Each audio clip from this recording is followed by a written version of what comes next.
আলহামদুলিল্লাহি রব্বিল আলামিন ওয়াল আকিবাতু লিল মুত্তাকিন আসসালাতু ওয়াসসালামু আলা নাবিয়্যিনা মুহাম্মদ সাল্লাল্লাহু আলাইহি ওয়াসাল্লাম ওয়া আলা আলিহি ওয়া আসহাবিহি আজমাইন। সুপ্রিয় দর্শক শ্রোতা, আসসালামু আলাইকুম ওয়া রাহমাতুল্লাহি ওয়া বারাকাতুহু। সময় সংবাদের নিয়মিত অনুষ্ঠান তাসাউফ থেকে আপনাদের সকলকে জানাচ্ছি আন্তরিক শুভেচ্ছা ও মোবারকবাদ। সুপ্রিয় শ্রোতা, আজ আমরা আলোচনা করব সম্প্রীতি প্রতিষ্ঠায় ইসলামের অবদান। সুপ্রিয় শ্রোতা, ইসলাম সম্প্রীতির ধর্ম।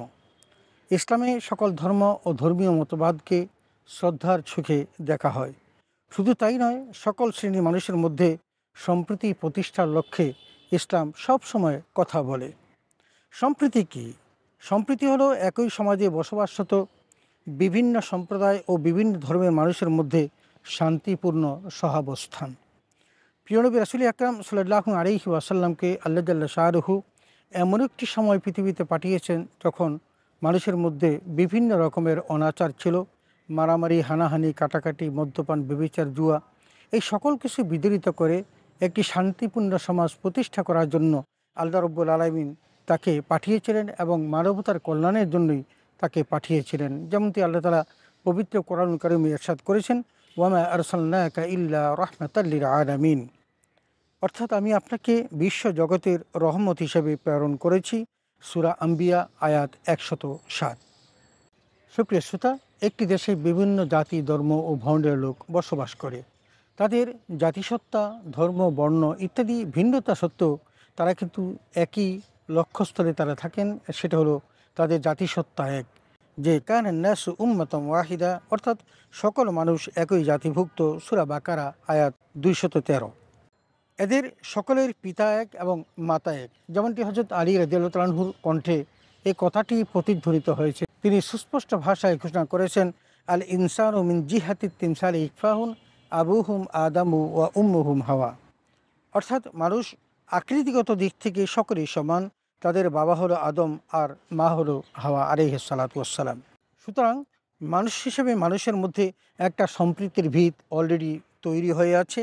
রাসূল সাল্লাল্লাহু আলাইহি ওয়াসাল্লাম একখানা হাদিসে এই বিষয়টি প্রতিভাত হয়েছে। রাসূল আকরাম সাল্লাল্লাহু আলাইহি ওয়াসাল্লাম বলেছেন, আল খালকু ইয়ারুল্লাহ ফাহাব্বাল খালকি ইলাল্লাহি মান আহসানা ইলা ইয়ারিহি, অর্থাৎ সমস্ত সৃষ্টি জগৎ আল্লাহর পরিবার স্বরূপ। সুতরাং সৃষ্টি জগতের সেই আল্লাহর কাছে সবচেয়ে প্রিয় যে তার পরিবারের সাথে সদ্ব্যবহার করে। বাইহাকি শরীফ। পরিবারের সদস্যদের মধ্যে সৌহার্দ্য সম্প্রীতির মধ্য দিয়ে বসবাস করাটা, এটা হলো ইসলামের একটি মূল শিক্ষা। ইসলাম মানুষের ধর্মীয় স্বাধীনতাকেও বিশ্বাস করে এবং যে যেই ধর্মমত পালন করুক না কেন সেটা তার ইচ্ছার উপর ছেড়ে দিয়েছে। যেমনটি আমরা পবিত্র কোরআনুল কারীমে সূরা কাফিরুনে দেখেছি, আল্লাহ তাআলা বলেছেন, লাকুম দীনুকুম ওয়ালিয়া দীন, অর্থাৎ তোমাদের জন্য তোমাদের ধর্ম আর আমার জন্য আমার ধর্ম। সূরা কাফিরুন আয়াত 6। ধর্মগ্রহণের ক্ষেত্রে ইসলাম কাউকে বল প্রয়োগ করার কোনো অনুমতি দেননি। কেউ ইসলাম গ্রহণ করুক আর না করুক, তাকে কিন্তু বল প্রয়োগ করে ইসলাম ধর্মে দীক্ষিত করতে হবে, এটা একেবারেই ইসলামে নিষিদ্ধ। যেমনটি পবিত্র কোরআনুল কারীমে আল্লাহ তাআলা বলেছেন, লা ইকরাহা ফিদ্দিন, অর্থাৎ দিনের ব্যাপারে কোনো জবরদস্তি নেই। সূরা বাকারা আয়াত 256। নবী করিম সাল্লাল্লাহু আলাইহি ওয়াসাল্লাম নিজেও দিনের ব্যাপারে বাড়াবাড়ি করতে একেবারেই নিষেধ করেছেন। যেমন বিদায় হজের ঐতিহাসিক ভাষণে আমরা দেখি রাসূল সাল্লাল্লাহু আলাইহি ওয়াসাল্লাম বলেছেন, তোমরা দিনের মধ্যে বাড়াবাড়ি করা থেকে বিরত থাকো, কেননা তোমাদের আগের লোকেরা দিনের ব্যাপারে সীমা লঙ্ঘনের কারণে ধ্বংস হয়েছে। নাসাই হাদিস 3057। সম্প্রীতি প্রতিষ্ঠার অন্যতম মাধ্যম হলো পরস্পরকে সহযোগিতা করা।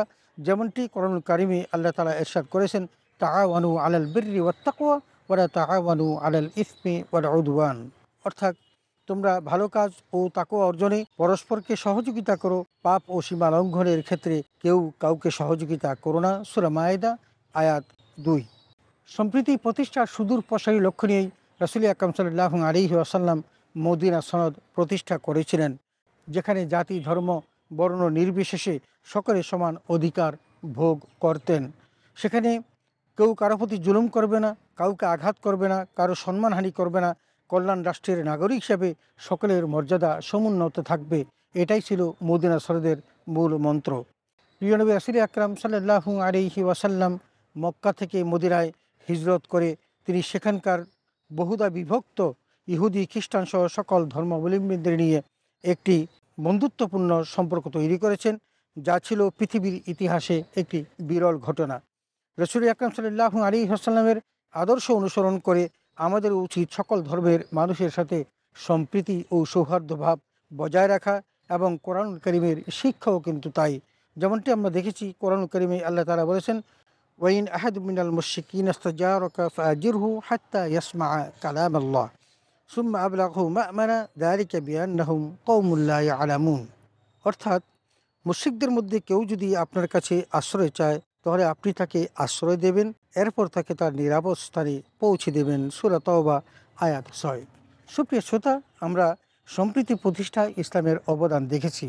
আল্লাহ রাব্বুল আলামিন প্রিয় নবী রাসূল আকরাম সাল্লাল্লাহু আলাইহি ওয়াসাল্লামকে পৃথিবীর মধ্যে একজন মানবতার নবী হিসেবে পাঠিয়েছেন, এবং তার প্রতি অবতারিত আল কোরআনের মধ্যে আল্লাহ তাআলা জাতি ধর্ম বর্ণ নির্বিশেষে সৌহার্দ্য সম্প্রীতি প্রতিষ্ঠার বিভিন্ন রকমের তাকিদও দিয়েছেন। এবং আমরা সেখানে দেখেছি যে আল্লাহ রাব্বুল আলামিন তার পরিবার হিসেবে জাতি ধর্ম বর্ণ নির্বিশেষে ইহুদি মুসলিম খ্রিস্টান প্রত্যেকে ঐক্যবদ্ধভাবে কাজ করার জন্য আল্লাহ তার নির্দেশনা এসেছে।